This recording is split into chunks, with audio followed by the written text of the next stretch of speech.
Nic De Castro. I'm the founder and CEO of LandTrust. We wanted to create this video for our landowners because there has been an event that has just happened. The Lesser Prairie Chickens have just been listed under the Endangered Species Act.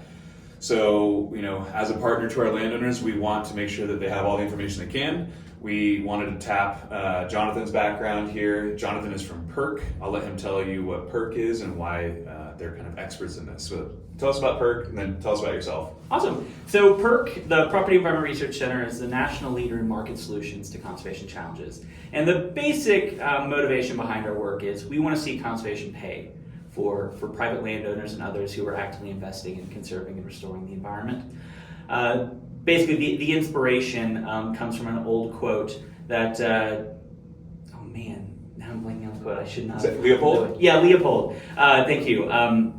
That conservation ultimately boils down to rewarding the private landowner for conserving the public interest. And that really captures what PERC does in a nutshell. Most regulation makes having an endangered species on your property or a clean watershed or something else a liability for you. You face more regulation because you've conserved it. We've definitely heard that sentiment from landowners. Absolutely. From their past experiences with things like this. And we're trying to break through that by, one, challenging those regulations that are counterproductive, that penalize conservation and restoration, but also developing market-based tools that can actually financially reward landowners for their work and ensure that a lot of working lands remain in place. Great. And then your specific background, why are we talking to you, Jonathan? Sure. So I'm Jonathan Wood. I'm the VP of Law and Policy at PERC. For the last 10 years, I've been an environmental litigator, only the last year of that at PERC. But my background is really in Endangered Species Act conflicts and solutions. So I've done a ton of litigation against the Fish and Wildlife Service over ESA regulations, but I've also done a lot of work with landowners of how do we solve these problems so that we recover species, but not on the backs of ranchers and farmers. And your lineage is from Texas. So that's right, yep. You can be trusted. All right, so the Lesser Prairie Chicken, the reason, what instigated this, us wanting to create this video for our landowners, because we do have a lot of landowners in Nebraska and I think some in Kansas who do have prairie chickens on their land. So again, as your partners, we want to make sure that you have as much information about this. This event just happened. I was listening to a podcast that Jonathan was on, and he started talking about this topic. I said, wow, that is something that our landowners should know. So what just happened with the prairie chickens? So the Lesser Prairie Chicken was just listed. It was actually listed as two different populations. So there's a population in Texas and New Mexico that's endangered and has the full suite of regulatory protections imposed for that population. The larger population where most of the prairie chickens are actually located is the northern population that was listed as threatened, which immediately doesn't mean necessarily any regulations are imposed, except the Fish and Wildlife Service on the same day also issued what's called a 4D regulation. So it essentially lays out what the Fish and Wildlife Service is going to prohibit in terms of activities that affect lesser prairie chicken or its habitat.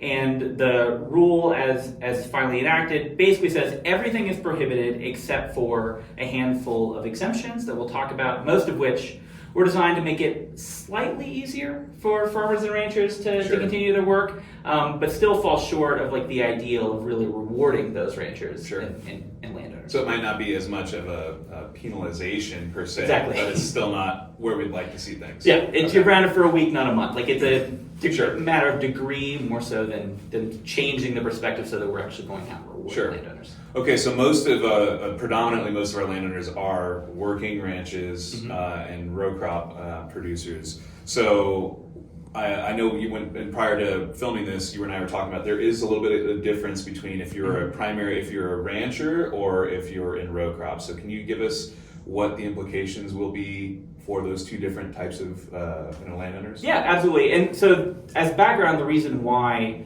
the Fish and Wildlife Service was so focused on ranches and row crops is not only that's the main use of land in a lot of these areas where lesser prairie chicken are found, but the Fish and Wildlife Service also found that conserving rangelands is one of the most important things we can do to maintaining lesser prairie chicken habitat. Basically, ranchers are the reason why that habitat still exists. Right. And if anything, we need to, if we're going to recover the lesser prairie chicken, it's going to take converting other land uses back to ranching and grazing lands so that we have more habitat. So the rule, as you mentioned, distinguishes between row crops and ranchers. Row crops is kind of the easier one to talk about, so maybe we'll do that first. The Fish and Wildlife Service basically grandfathered in all existing row crop production agriculture. If you were going to convert grasslands or any other land use into row crops, you would need a federal permit for that. But if you already are in that business, you can continue. But what's missing is, what if you're a row crop producer and you want to switch to ranching lands? You might have some impacts with Lesser Prairie Chicken, because Lesser Prairie Chickens go into row crop because that's where the food is. It's safe. There are no predators. Like it's not ideal habitat, but it's a place where you'll find Lesser Prairie Chicken.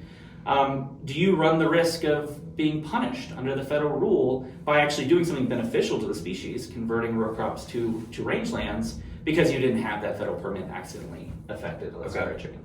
Okay, so that's row crop. Now, why don't we dig into I think, if I'm looking at, I know we have a lot of landowners in Nebraska who are ranchers who have prairie chickens on there. So let's talk rangeland and prairie chickens and this new kind of ruling. Yeah, and that's the biggest issue in the rule, and ultimately the most controversial. Initially, Fish and Wildlife Service proposed no relief to ranchers. The proposed rule that came out last year basically said every rancher was going to have to go to the Fish and Wildlife Service for a federal permit if they wanted to keep working, because grazing can have incidental impacts on Lesser Prairie Chicken, even if the net benefit of conserving rangelands is positive. And that's one of the misconceptions people often have about the ESA. It doesn't just punish net bad things. It punishes anything that has even like a slightly negative impact, even if the total impact is positive. And the final rule does provide a little bit more relief to ranchers, which you're happy to see, but there's a lot of uncertainty about how it's going to work. Essentially, Fish and Wildlife Service said that existing ranchers can continue, but they're going to have to get ranch management plans developed and approved by a third party, identified and approved by the Fish and Wildlife Service, and it hasn't identified any of those folks yet. So if you're an existing rancher, the rule basically says you have to give over management of your land to somebody else, and Fish and Wildlife Service hasn't yet told you who that's going to be, which creates a lot of heartburn, as you can imagine, and has already caused the big ranching organizations like National Cattlemen's Beef Association and others to come out against the rule. Yes, yeah, as it should be.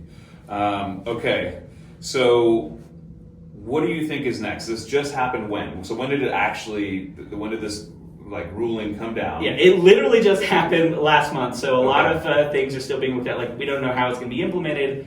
As I said, ranchers don't know who is going to suddenly have control over how they graze their lands. A lot of the practical stuff still has to be worked out.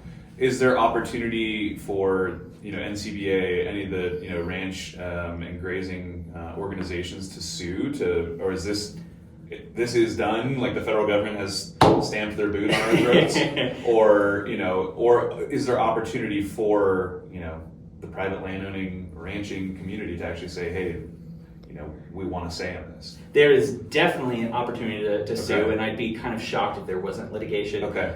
Your viewers may know there's already been one round of listing Lesser Prairie Chicken back in, I think, 2013 or so, which was challenged and struck down by a federal court on the grounds that there's a ton of voluntary conservation happening for the species. Yes. By private landowners, industry, states, and the agency back then gave total short shrift to all that work. This rule does a little bit better, but still kind of says, that's nice what you're doing, but it's not, like, we're going to come in and dictate what the regulations look like. So you could see a similar regulation or a similar litigation challenging the decision, but I think it's that regulation for ranchers that's going to be the real key piece. Yes. How can the Fish and Wildlife Service say, conserving ranching is the most important thing we can do to keep the species around, and we're going to impose this new, potentially large, unknown cost on every single rancher in the region? Yeah, it makes no sense. Yep. It sounds like the federal government, though, if I were to guess. So, it brings up a topic that, Brian Yablonsky is the CEO of PERC here, and we're based here in Bozeman. They've been fantastic supporters of ours because they believe in the free market and leveraging the free market to achieve conservation goals. Brian and I have had this conversation where there could be opportunity for the private market to drive conservation here. So the idea of habitat leasing or paying for practice change. We're seeing this a lot in the carbon space and the regenerative ag, where it's still very we're still learning a lot. That market is still forming, but the idea being private companies, private dollars coming in and paying you for practice change. You as the rancher, you as the farmer. Hey, do more rotational intensive grazing, and you're going to have more biomass, and the theory is that you'll sequester more carbon and we'll pay you for that. A lot of farmers and ranchers now are familiar with this idea of carbon and the potential of getting paid for carbon capture for these regenerative practices. I would like to see the same model applied in these scenarios where we have species that, the ranchers, by the way, I know of a few of our ranchers offhand that have great prairie chicken populations, and they've been ranching there for 5 generations. So why would we go and penalize these people who've been stewarding this land for this long and have fantastic populations? Instead, why don't we find a market-based alternatives? Okay, the government is worried about this population, fine. So, could we tap private dollars to say, hey, we know where the leks are. Are they leks too, or are they? I know that sage grouse are leks. Yeah, but they similarly require marshland or wetland type habitat. Yeah, where they'll go and do their mating and all that kind of stuff. But at certain times of year, don't graze. If we know where they are, don't graze there. Maybe adjust a grazing practice for certain times of the year, certain populations, and we'll pay you for it. X dollars per acre or whatever it could be. So we at LandTrust are trying to find these solutions and find partners who can do this. PERC has done some interesting stuff here just outside of Bozeman, where they were paying ranchers for fencing changes, I think, for the elk agreement. Yep. So, obviously elk compete with cattle for forage. So there's a tension there, but they worked with the private market and private dollars to come in and incentivize landowners to have elk, on their property over winter. And that work has worked really well. And so we want to see private market solutions, just like PERC is advocating for, to not penalize landowners who, by all intents and purposes, have provided the habitat for generations now, and have big daddy government come in and tell you how you can run your ranch. Rather, we'd like to find opportunities to connect the private markets. Hey, let's put an incentive there instead of stick. Let's find a carrot. So it's developing. I guess we'll see. We should probably check in. I'll make sure that we LandTrust check in with PERC as this kind of stuff unfolds. I hope that there will be suits brought against this. I hope that we will challenge this. We'll do anything we can from that perspective. We're just a little organization. NCBA is obviously a much more powerful, larger organization. But we'll keep you guys updated on this. And if you do have questions, by the way, if we didn't ask any of the questions that you might want to know, please email us or call us, and we'll get those answered for you too. PERC, again, is a nonprofit based here in Bozeman. We see them all the time. We're very close with them. They're the smart people. They have lawyers and academics, and they do a lot of research and policy work. So they're a fantastic resource for our landowners, I hope, moving forward.